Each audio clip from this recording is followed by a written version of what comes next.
Dear mathletes, welcome to G5. To be updated, keep always connected to this math spot. My videos will be based on TN State Board Class 12 syllabus. In this video, we are going to discuss Chapter 1, Applications of Matrices and Determinants.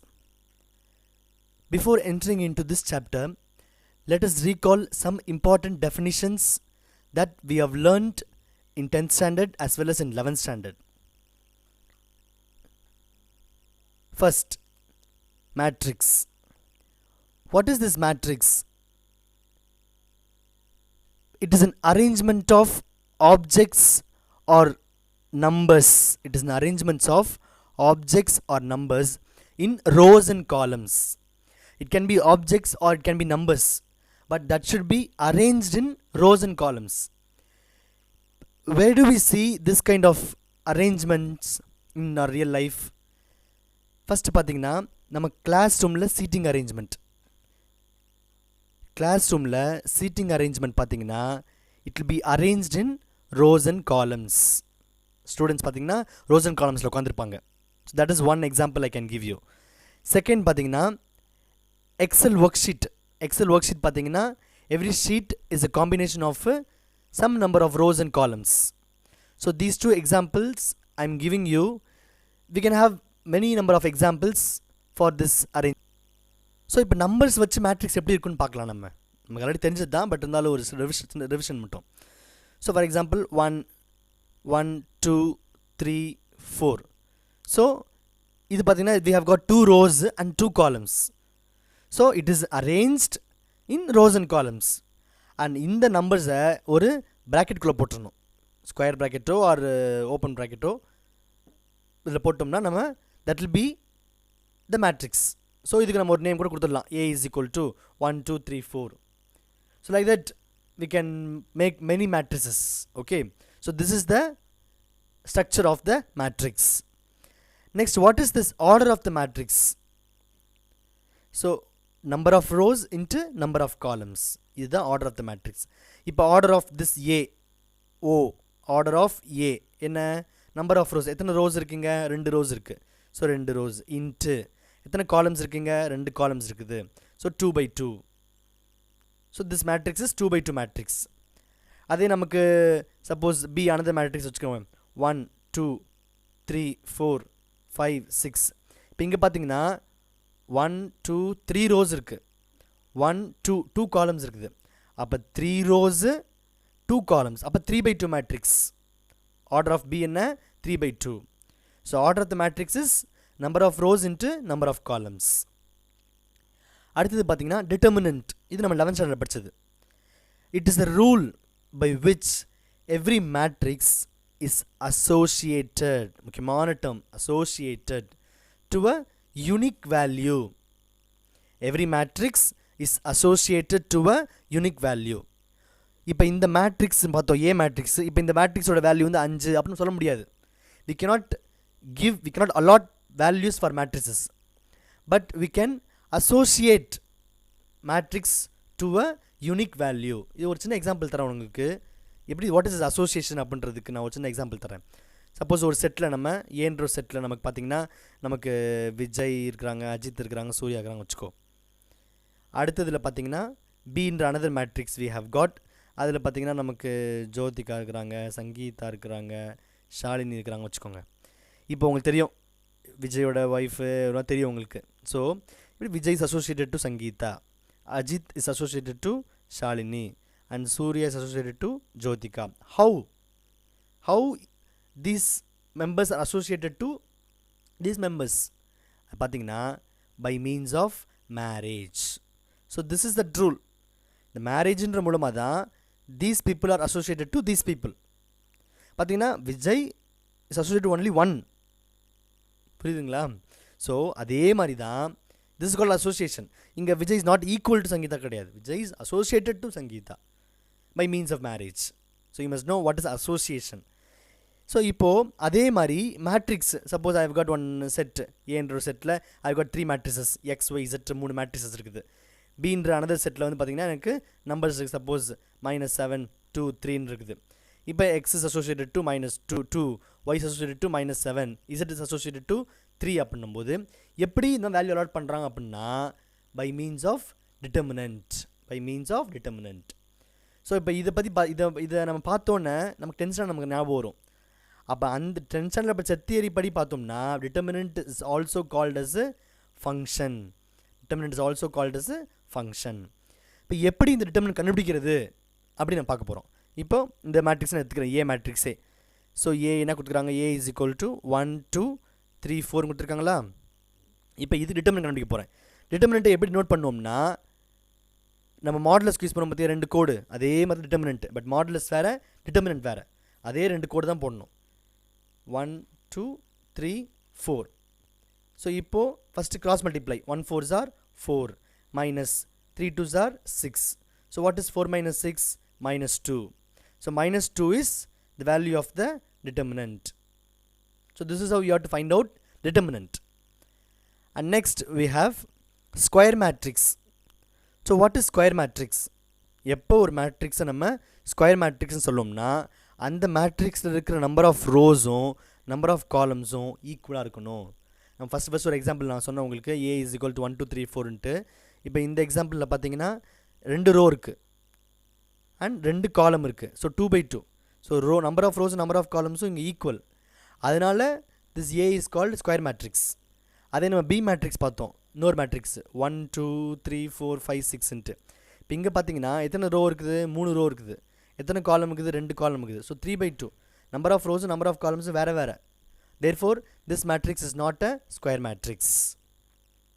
அடுத்த definition பார்த்தீங்கன்னா singular matrix. So when do you call a matrix singular? So if the determinant value, நமக்கு determinant எப்படி கண்டுபிடிக்கணும்னு தெரியும். அப்படி கண்டுபிடிக்கிற டிட்டர்மினன்ட்டோட value 0வாக இருந்துச்சுன்னா, suppose ஒரு மேட்ரிக்ஸ் ஏன்னு எடுத்துட்டோம்னா அந்த ஏவோட டிட்டர்மினன்ட் வேல்யூ ஈக்குவல் டு 0 ஆயிடுச்சுன்னா that matrix is called singular matrix. அதே அந்த டிட்டர்மினன்ட் ஆஃப் ஏவோட வேல்யூ நாட் ஈக்குவல் டு 0 ஆயிடுச்சுன்னா அந்த மேட்ரிக்ஸ்க்கு பேர் non singular matrix. So determinant value equal to 0னா singular, determinant value not equal to 0னா நான் சிங்குலர் மேட்ரிக்ஸ். அடுத்தது மைனர் ஆஃப் அன் எலமெண்ட். இதெல்லாம் நம்ம 11th ஸ்டாண்டர்ட் படிச்சது தான். What is minor of an element? இது I'm talking about element. So இந்த matrix பார்த்தீங்கன்னா இதில் 1 is 1 element, 2 is 1 element, இதான் எலமெண்ட். இப்போ what is minor of an element? It is defined as the determinant of the sub square matrix. Determinant of the sub square matrix. இப்போ இதே example எடுத்தேன்னா A is equal to 1 2 3 4ன்ட்டு. இப்போ இதுக்கு நான் minor கண்டுபிடிக்கணும். மைனர் எப்படி நோட் பண்ணுவோம்னா MIJ நோட் பண்ணுவோம். மைனர் எப்படி நோட் பண்ணுவோம், MIJ. இங்கே ஐன்றது எத்தனாவது ரோ, ஜேன்றது எத்தனாவது காலம். இப்போ ஃபஸ்ட் ரோ ஃபஸ்ட் காலம் என்ன இருக்குது, 1. What is minor of 1? எப்படி கண்டுபிடிக்கணும்னா அந்த 1 எந்த காலமில் இருக்குதோ அந்த காலமையும் எந்த ரோடு அந்த ரோவையும் ஹைட் பண்ணிவிட்டு வாட் இஸ் ரிமைனிங் 4. அந்த 4 தான் என்னது minor of 1. Minor of 1 is 4. அப்போ சிமிலர்லி மைனர் ஆஃப் 2 பார்த்தீங்கன்னா அந்த காலம் அந்த ரோ ஹைட் பண்ணிட்டா வாட் இஸ் ரிமைனிங் 3. அப்போ 3 is minor of 2. 3 is minor of 2. Similarly for 3க்கு பார்த்தீங்கன்னா ஹைட் பண்ணிட்டோம்னா வாட் இஸ் ரிமைனிங் 2 இருக்கும். And for 4 it will be 1. So this is the minor matrix. So minor matrix அப்படின்றனால நம்ம இந்த square bracket போடுறோம், minor matrix. Okay, so minor matrix எப்படி கண்டுபிடிக்கணும்னு தெரிஞ்சா it is determinant of the sub square matrix. அதே நம்ம இதே 3x3 எடுத்தோம்னா சப்போஸ் 3x3 ஒரு மேட்ரிக்ஸ் வச்சுக்கோங்க, ஏ இஸ் ஈக்குவல் டு 1 2 3 3 4 5 2 1 3 இருக்குது வச்சுக்கோங்க. இப்போ இதுக்கு எப்படி நான் மைனர் கண்டுபிடிக்கிறது அப்படின்னா 2x2 சிம்பிள். 3x3 எப்படி கண்டுபிடிக்கிறது அப்படின்னா அதே மாதிரி தான். இப்போ ஃபஸ்ட்டு மைனர் ஆஃப் 1 கண்டுபிடிக்கணும். மைனர் ஆஃப் 1 எப்படி கண்டுபிடிக்கணும் அப்படின்னா அந்த 1 எந்த காலம் எந்த ரோ அதை ஹைட் பண்ணிவிட்டு வாட் இஸ் ரிமைனிங், இதான் நமக்கு ரிமைனிங். அப்போ இதோட என்ன கண்டுபிடிக்கணும், நம்ம டிட்டர்மினன்ட் சொன்னால் டிட்டர்மினன்ட் கண்டுபிடிக்கணும். 4 3s are 12 minus 5 1s are 5. அதே போல் அடுத்த 2க்கு அந்த காலமையும் அந்த ரோ ஹைட் பண்ணிவிட்டு what is remaining 3 3s are 9 minus 5 2s are 10. And similarly for 3 அதை காலமையும் ரோ ஹைட் பண்ணிட்டு வாட் இஸ் ரிமைனிங் இதுதான். So 3 1s are 3 minus 4 2s are 8. So இதே மாதிரி நம்ம ரிமைனிங் எலமெண்ட்ஸ் கண்டுபிடிச்சிட்டு அதை மேட்ரிக்ஸாக போட்டோம்னா தட் வில் பி அவர் என்னது minor matrix for the given matrix. So this is very simple. Next பார்த்தீங்கன்னா cofactor of an element. Minor கண்டுபிடிச்சா போதும், அவ்வளோதான். It is a signed minor. முக்கியமானது என்னது? Signed minor. Once we have found minor, அதுக்கு signs allot பண்ணிட்டா போதும். That will be the cofactor matrix. So இப்போ 3x3 2x2க்கு எல்லாத்துக்கும் சிம்பிள் தான். இங்கே ஒன்றும் இல்லை, இந்த ஐஜே இருக்குது பார்த்தீங்களா, இதுதான் ஃபார்முலா. கோஃபேக்டருக்கு ஃபார்முலா. கோஃபேக்டர் எப்படி நோட் பண்ணால் கேபிட்டல் ஐஜே. எம்ஐஜேன்றது உங்களுக்கு என்னென்னு தெரியும், மைனர்ன்ட்டு. இந்த ஐஜேன்றது எத்தனாவது ரோ எத்தனாவது காலம். சப்போஸ் ஃபஸ்ட் ரோவில் ஃபஸ்ட் காலம் இருக்க எலமெண்ட் அப்படின்னா 1 + 1 என்ன 2, ஈவன் நம்பர் ஆயிரும். ஈவன் நம்பர் ஆயிடுச்சுன்னா -1 பவர் 2 என்ன ஆயிரும், ஸ்கொயர் ப்ளஸ் ஆயிரும். பவர் ஈவன் பவர் ஆச்சுன்னா -1 ஆயிரும், ப்ளஸ் ஆயிரும். அப்போ 3x3 மேட்ரிக்ஸ் பார்த்தோம்னா ஃபஸ்ட்டு இது பார்த்தீங்கன்னா 3x3ல் நமக்கு மொத்தம் 9 எலமெண்ட்ஸ் இருக்கும். இப்போ இந்த எலமெண்ட் பார்த்தா ஃபஸ்ட் ரோ ஃபஸ்ட் காலம். அப்போ 1 + 1 என்ன 2. அப்போ 2 போட்டோம்னா ப்ளஸ் ஆயிரும். அப்போ இது ப்ளஸ்ஸு. இது செகண்ட் பார்த்தீங்கன்னா ஃபஸ்ட் ரோ செகண்ட் காலம். அப்போ 1 + 2 3. ஸோ அது ஆட் நம்பர். ஆட் நம்பர்ன்றனால மைனஸ்ஸு. அவங்க ப்ளஸ்ஸு, இங்கே minus plus minus plus minus plus. So இந்த சைன்ஸ் மட்டும் நீங்கள் அலாட் பண்ணிட்டீங்கன்னா மைனர் மேட்ரிக்ஸில் that will be the cofactor matrix. மேட்ரிக்ஸ்ன்றனால ஸ்கொயர் ப்ராக்கெட் போடணும். சரியா? Once we have found cofactor matrix, அதுக்கு டிரான்ஸ்போஸ் எடுத்துட்டோம்னா that will be adjoint of a matrix. நம்ம இது கண்டுபிடிச்சோன்னா அதுக்கு டிரான்ஸ்போஸ் எடுத்தால் போதும். அந்த கண்டுபிடிச்ச கோஃபேக்டர் மேட்ரிக்ஸ்க்கு டிரான்ஸ்போஸ் எடுத்துட்டோம்னா that will be the adjoint matrix. இங்கே பாருங்கள், adjoint of A is equal to A I J. இது கோஃபேக்டர் மேட்ரிக்ஸ், அதுக்கு டிரான்ஸ்போஸ். இப்போ ஏஐஜேன்றதுனா என்னென்னு கொடுத்துக்கிறாங்க பாருங்கள், signed minor. So you must know. So அப்போ அட்ஜாயிண்ட் கண்டுபிடிக்கணும் அப்படின்னா உனக்கு மைனர் எப்படி கண்டுபிடிக்கணும் தெரியணும், கோஃபேக்டர் எப்படி கண்டுபிடிக்கணும் தெரியணும்.